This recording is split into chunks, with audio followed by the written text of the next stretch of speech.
Hello and welcome. My name is Morgan Booksh. I'll be one of your commentators tonight, and this is Arya Wisnitzer. Hey, how are you doing? Another one of our commentators, along with Tom from MTG Tournament Grinder. Hey guys, what's up? Tonight we have something very special planned. I'm very excited about it. What we're going to get to see is the first ever Core 19 draft with Team Pat's games. These are very competitive drafters that have been in Pro Tour and GP drafting environments, getting their first hit at these new cards. We're going to have hand cams that can see the cards in their pick orders, which is something we've never had before. Yeah, it's really cool. You guys are going to love it. And after that, we get to see the players build their decks, what cards they value, and of course, who ends up taking the entire tournament down. Yeah, and one thing that's kind of interesting is that our two featured drafters are actually passing to each other in the pod, so we're going to get to see a player make a pick, and later down the road when we go to our next video, you're going to see how that card was passed to the other player. It's kind of cool. Oh, it's an interesting dynamic, isn't it, Arya? Yeah, it's gonna be fun. So you guys are going to love this. We're going to start with the draft process, and then we're going to move on to some matches.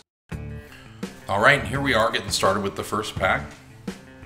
It looks like he's just looking at some of these commons that probably are not going to get first picked here. I think we have to wait till he flips through and gets to that rare. So that Spark-Tongue Dragon catches my eye. I think that's probably the best card that we've seen so far. The black uncommon that allows you to draw a certain number of cards and lose life is good, but I don't think it would be a first pick. Now, Hieromancer's Cage, that to me seems like an important card here. Yeah, Hieromancer's Cage is very good. I also like Graveyard Marshal quite a bit. I think Graveyard Marshal is harder to cast, but if it were me, I would probably first pick the Marshal. Just a 2-drop that gives you some also good ability in the late game. Although if he ends up taking the Cage, I think that's a reasonable defensible pick too. I see. So you're saying that because this 2-drop, good on turn 2, it's a 3/2, might be hard to cast, but in limited, you're usually going to play 2 colors in most situations anyway.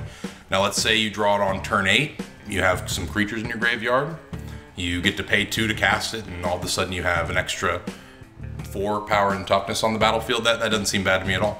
Yeah, and especially in a set like this also.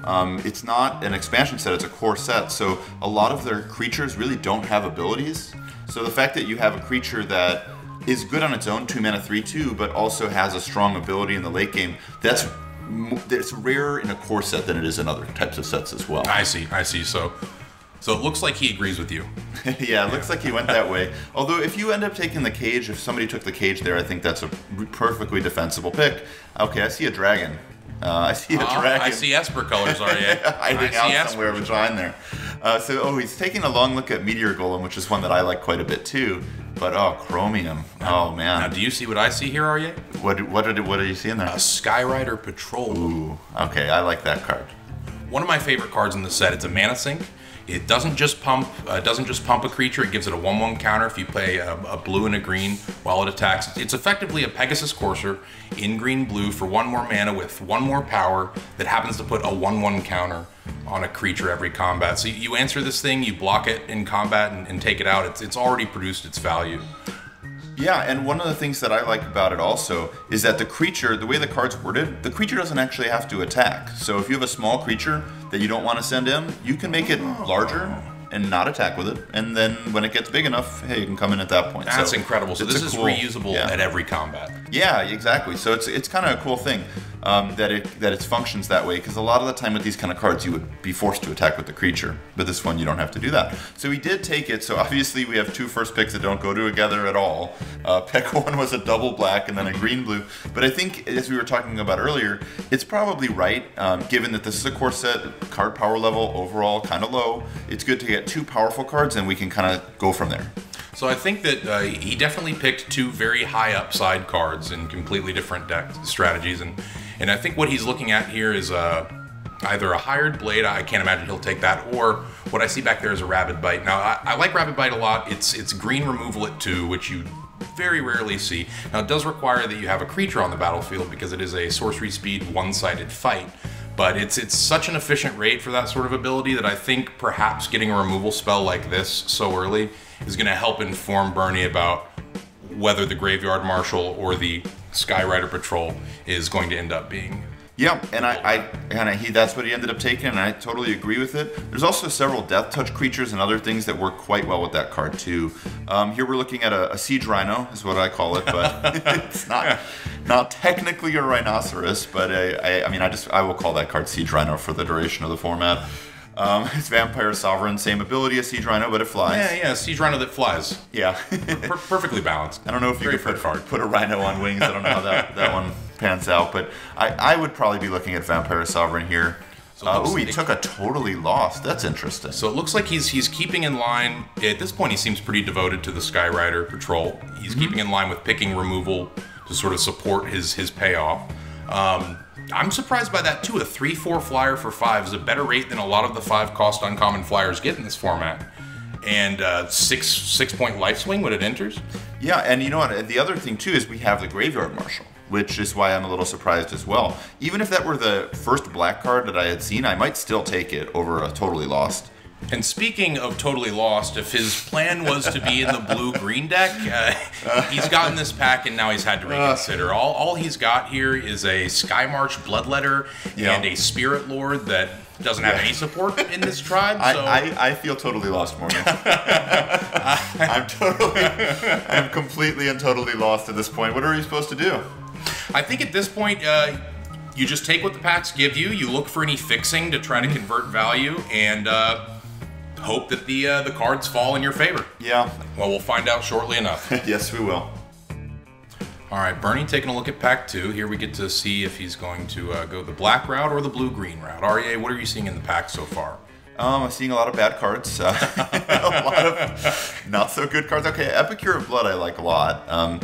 That's the kind of card that's real interesting where you look at it and it's like 5 mana, 4/4, whatever. But that life gain, life loss, it ends up adding up. In a lot of games, it'll be, 3 or 4 points of damage sometimes, and that's a lot of value for a 4/4. Really, it is.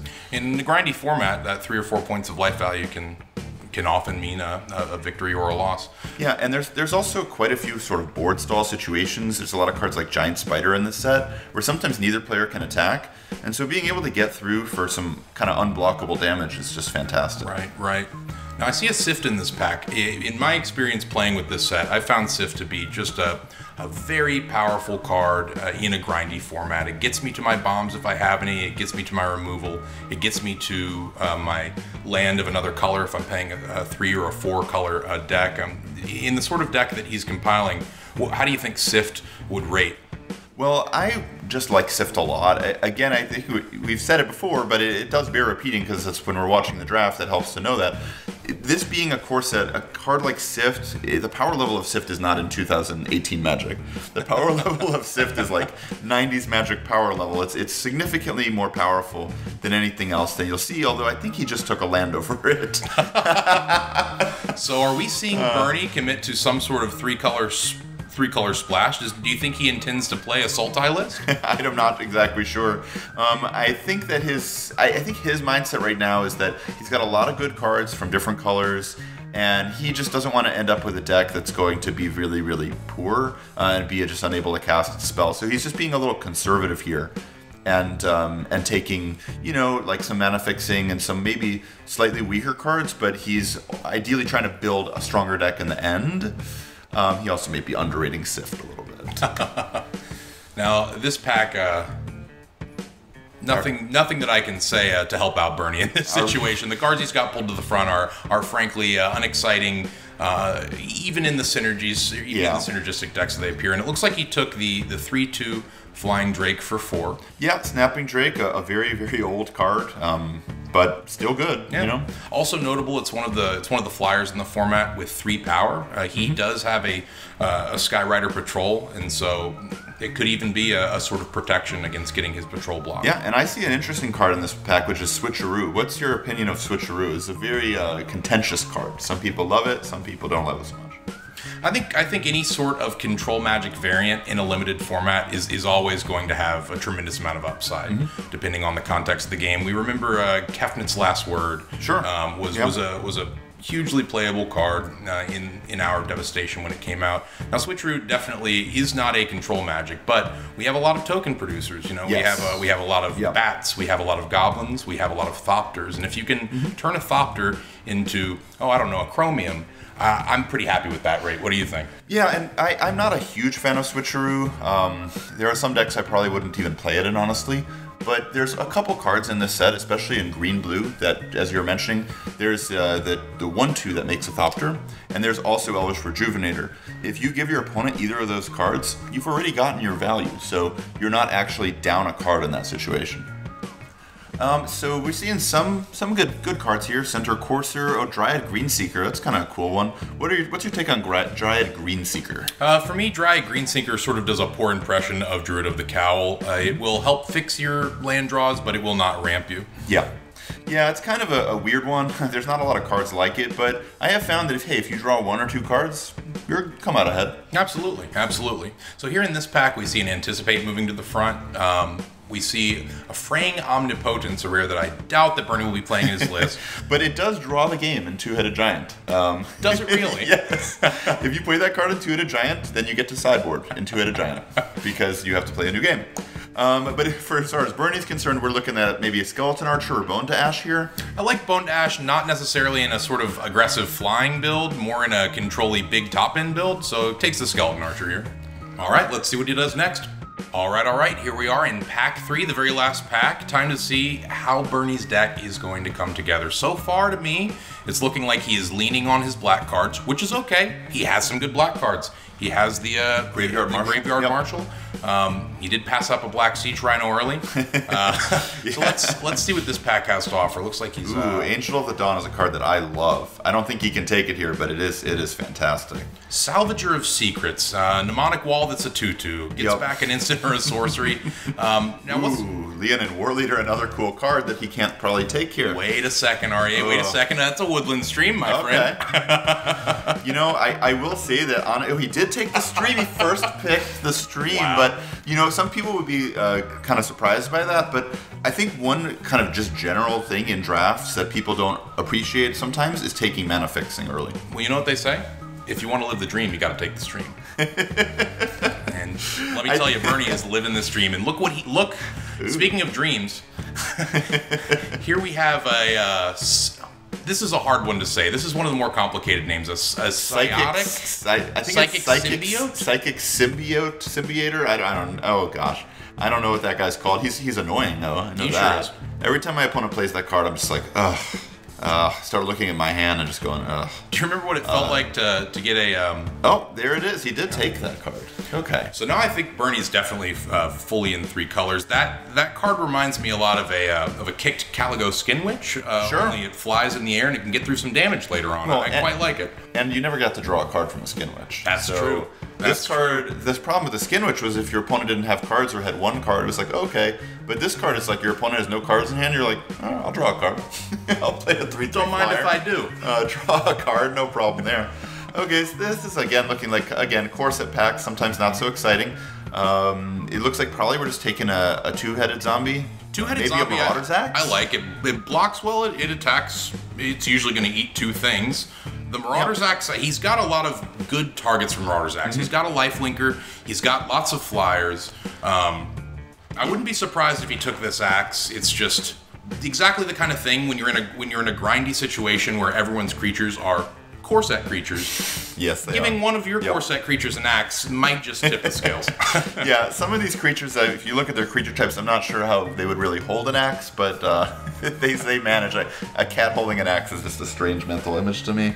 But, I do like the axe quite a bit. I think the most important thing with equipment and limited is that their equip cost is low. It's actually even more important than the cost of the artifact to begin with. If the equip cost is 1 or 2, it makes them so much more playable when the equip cost is 3 or 4. I see. That makes the cost of moving it around a lot less. You can sort of control combat easier. Yeah, exactly. What you really want to do with equipment and limited most often is attack with a creature with the axe on it, and then move it to a blocker. Oh my goodness! Do you see?